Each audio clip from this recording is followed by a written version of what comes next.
في رمضان؟ علاش في رمضان؟ علاش في رمضان؟ علاش في رمضان؟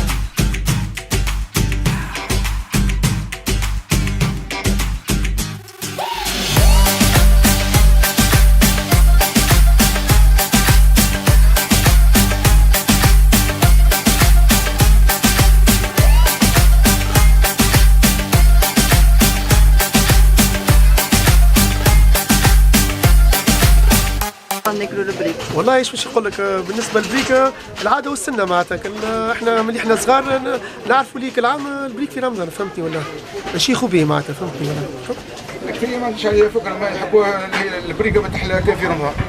تقول انت اي ويطيبوها كل يوم في رمضان؟ الكثير كل يوم، ما تمش البريكه ما تملكش على الطاوله كل يوم. رمضان ما غير بريك مش رمضان. لا صحيح، البريكه لازم تكون موجوده باش يولي رمضان. وكل يوم طيبوا البريكه؟ هي نهار بعد نهار، فيسك يومين، نبداو الجمعه الاولى كل ليله وبعد نقصوا بشوي بشوي، خاطر في المقلي. في المقلي ما حاجه خارقه العاده. بنينه البريكه ديما على الشربه، هي بنينه، هي اصلا رمضان علاش على البريكه والشربه. باهي كل يوم طيبوا البريك انتم؟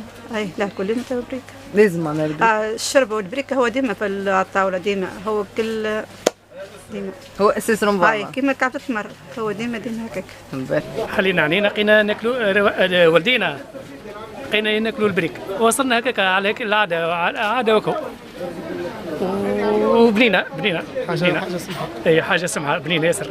كل يوم طيبوا البريكه؟ لا مش نهار بالنهار، حسب الرسات نتاع المدام اللي معناتها اللي تقرر الرسات تاع رمضان.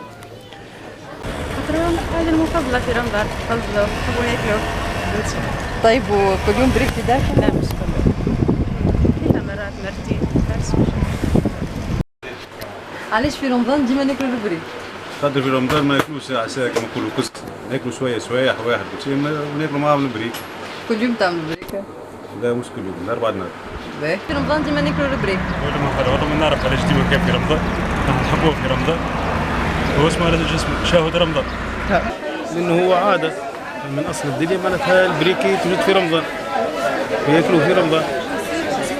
كل ليلة البريك لازم يكون موجود في الطاولة؟ كل ليلة، من كل ليلة بعد ليلة، كل الناس كل معناتها شنو رمضان، وهي شاهد رمضان. واش علاش في رمضان ديما ناكلوا البريك؟ ديما البريك خاطر هو اللي يحبوه العباد الكل يحل الشيء، خاطر هو مشعول رمضان مشعول رمضان يحل الشيء.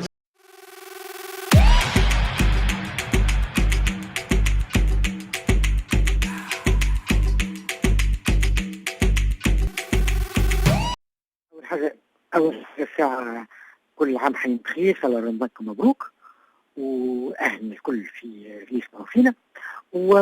وكنقولوا رمضان نقولوا من جملة الحاجات الخاصية تنجم تقول هي البريك، البوريك.